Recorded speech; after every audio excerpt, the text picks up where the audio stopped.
Okay, so I'm gonna start with this one.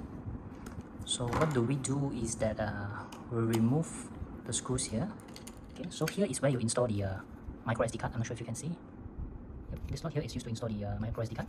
So you can go back and install. The light should light up. Rapid blinking means that it's already in pairing mode. Okay, next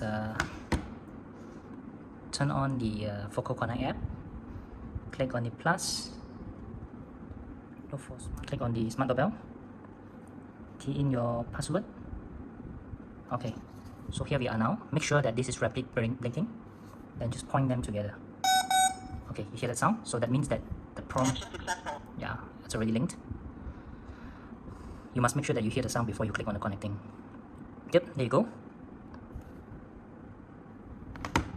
So you can click on the doorbell.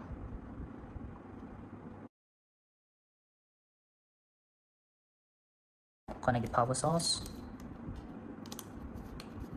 Just wait for a while.